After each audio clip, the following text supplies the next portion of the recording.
The Icons of Real Estate Podcast. Are you ready to learn the proven money-making secrets from top-producing icon agents? Ready to skyrocket your business? This podcast is for you. Tune in every week with your host, Tomasz Fonseca, and find out how to implement proven strategies to 10 times your business. From $3 million to $30 million in just 12 months. Brought to you by the Masters at Real Estate Marketing, Ardor SEO.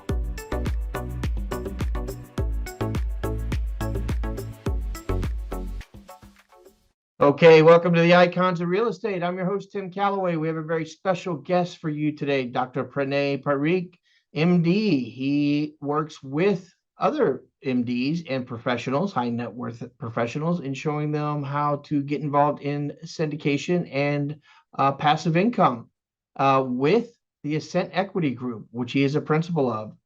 Dr. Parikh, how are you today? I'm doing well. Thanks so much, Tim. Great. So let's start at the beginning. It's not often I get an MD on the show, honestly. A lot of real estate fund managers or realtors themselves or investors. So why don't you tell me about the evolution of how you got involved with the Ascent Equity Group and starting that up? Yeah, so after I graduated residency, became a full-fledged doctor, I had a great salary, right? A ton of loans, but a great salary. And I realized it was more important that what I did with my money compared to just how much money I made. As a doctor, you make a good salary, but there's not a ton of room to move up. So if I wanted to get my family the lifestyle that they deserved, really, after waiting for me to be in school for 20 years, that I had to do something else, right? So It was start a business, get into real estate. I was never really a stock trader. I don't understand PE ratios or any of that stuff that well. So I did real estate. My sister-in-law was a real estate agent in LA. Found this great property in Long Beach, closer to water. And I was like, okay, I could do this. I could buy one of these a year and retire in 10 years. There you go. And after buying my first one, I realized that it was a lot of luck. I spent hundreds of hours trying to find my second property.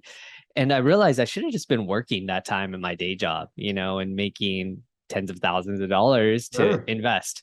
So I was a little beat up after that, realizing I had wasted my time. And that's when I found passive real estate. I realized that, I could get 98% of the benefits, including depreciation, tax, all that stuff in syndications or passive real estate that I could in active, but with like 2% of the work.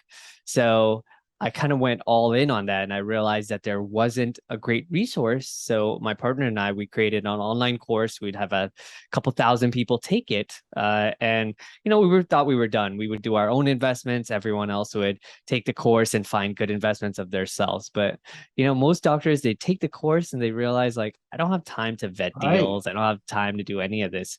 So they'd come back to us and be like, who are you guys investing with? Maybe we can come together and negotiate for better terms, find better deals. And that's kind of how Ascent came. It just started as a beginning as a way for everyone to come together, find better deals, better terms. But now that we're able to raise so much money and we've had so many people involved, now we're able to take down whole deals together. Wow, that's fantastic. I mean, that's actually an amazing success story. Most people, they come from a background of, I just, grew up in real estate, or I was a realtor for a long time and decided to start moving it myself. So no, I love hearing that. That's a great story. So tell me about, how do you go about finding investors now? I'm assuming you're always looking for new investors in Yes. the organization. Yeah. So we have a separate company that my partner created called Passive Income MD. And that's really, it's an education media arm. That's where the course is. There's a blog, a podcast. And our goal is just to educate people. If they get into good deals, I'm happy, even if it's not my deal. And so that's a steady source of information. But we do all the, we go to conferences, we have mailing lists, all the normal stuff that has to be done, just regardless. And it's important for your listener to remember that you got to do the work, right? You got to put yourself out there. Even if you have a great, maybe you're a lawyer, maybe you're a doctor, maybe you're an engineer. And I've seen successful people in all those in real estate, Sure. but you still got to put in the work. You still got to get your name out there. So, we do all that stuff. And you're right. You're always looking for new investors, because you can't get steady, because you never know even if you're giving, 30% returns to your investors, maybe they have a change in life, or maybe they want to take a vacation. And for whatever reason, they don't want to invest anymore. So you always got to look for new people. Yeah, for sure. So, keeping that pipeline full is paramount, obviously, to the longevity. So that's how you find your investors. How do you find your properties? Yeah. So, we're in a very unique position where we don't do the real estate ourselves. We partner with people who we think are best in class. Okay. And that's kind of, it's the doctor way. I have a team of nurses, respiratory techs, mammogram techs, and so my specialty is really managing people and efficiency and all that. So what we do is we partner with people that are really, like you had mentioned, real estate experts, grown up in real estate, 30 years of experience. And because we're able to take down a whole deal ourselves, they will bring us deals and they'll say, hey, Pranay, here are 3 or 4 deals. Do you want any of them? And for example, in August 22nd, we closed a deal that had 2.9% interest rate, fixed for 9 years. So, deals like that don't just come around. You can't go out and find them. They get brought to us. Very nice. Yeah. Once you get to that point, it makes life a whole lot easier, right? So let me ask you this. If there were an issue you had on a regular basis, that you woke up every day and it's always in the back of your mind, not necessarily a bad thing, and I had a magic wand to fix it, what would that look like? What would that issue look like? Communication. We're always trying to figure out, like, how do we communicate better? And it's always a balance, right? Because doctors are busy. They don't want their emails blown up, but we also want to over communicate. So what is that balance? And that's something we wrestle with every day. Like, hey, this small issue showed up. Should we tell everyone? Because we also don't want them to freak out, right? Right. If you knew everything that went on, for example, if you knew everything that went on wrong at the hospital, you'd never go to the hospital. Right. That'd be a bad thing, right? Right. So it's a good analogy, though. I like that analogy. That makes sense. Yeah, how much information do you tell people, right? Because you want them to be well informed, right? And we want to be proactive with our communication. So it's a battle that we fight every day. And we, people tell us our communication is pretty good, but it could always be better. Yeah. So is there an area, like I was doing my due diligence, kind of where you guys invested and things like that. Are there specific areas that you look for? Like you're kind of, located on East Coast, West Coast, all across the board. Is there any specific areas that you look for? Are there Yeah, parameters? so I live in California. I'm used to paying California taxes, but I guess no one else is. So we avoid the coasts, the coastal cities, but we focus on low tax or no tax states. So we've done Florida, Oklahoma, Texas, Arizona. Those are kind of our big ones. And we're opportunistic. We don't really care because we're not boots on the ground, even though we go look at the properties like twice a quarter ourselves. So, we add on to a lot of what our partner does because, trust but verify. That's the doctor way.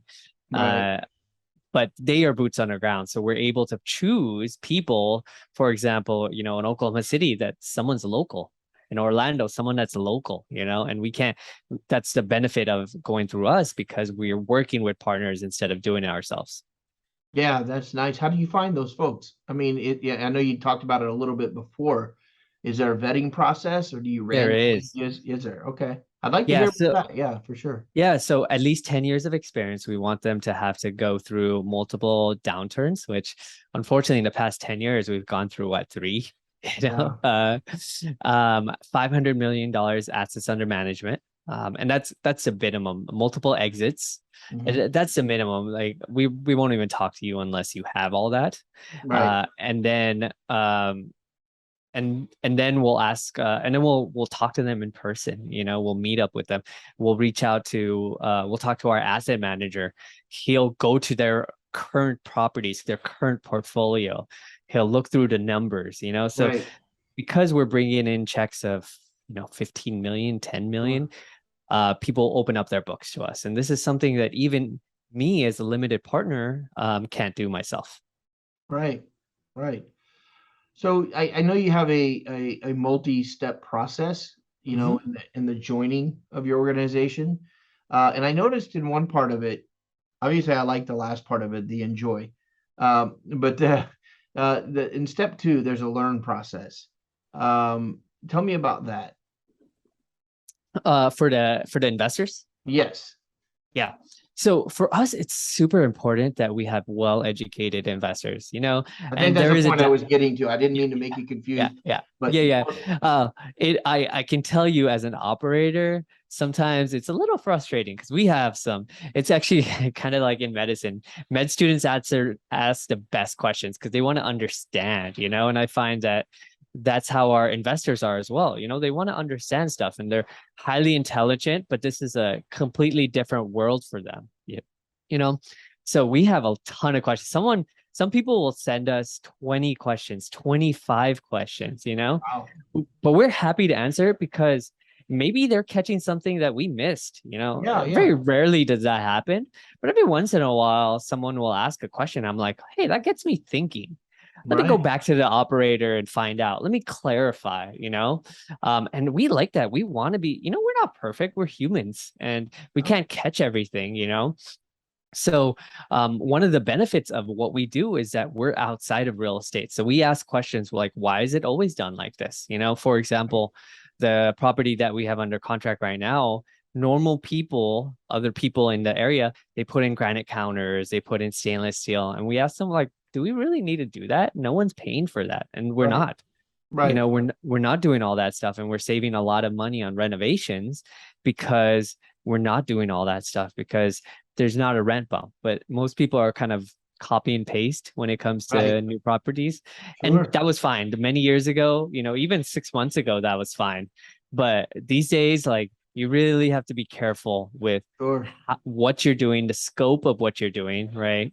And are people really going to be paying for a little bit of shininess? I Yeah. think not. Right. Yeah. They always say, at least in the retail side of real estate, the profit is made at the purchase, not the sell, right? So Yeah. it's the things you do at the beginning that will dictate profitability on the inside. So I think that's a very similar thinking. So we've talked about how you get started, and we kind of talk about today, and how you get investors, how you find properties, so on and so forth. So let's jump forward. Maybe I want to ask you to jump forward 3 or 5 years. But just in the next year, what do you see happening for the Ascent Group? Where do you see the company going, or where would you like it to be? Yeah, our goal is to really be the best investment vehicle out there, not just Yeah. with doctors, not just with dentists. So we are, kind of keep doing what we're doing, get into more deals. Associated with this question is where we are in the market. Mm-hmm. And a lot of what I'm hearing is a lot of people that said they were going to invest in a deal, like institutions, their stock portfolio is down Oh, yeah. 25, 30, 40%. And Sure. now they're unbalanced, right? So they Right. have more real estate than stocks. So they can't put in more money into real estate or their portfolio. And a lot of times that ratio is mandated by the company. So they're going to these people and they're saying, oh, we can't invest with them. Right.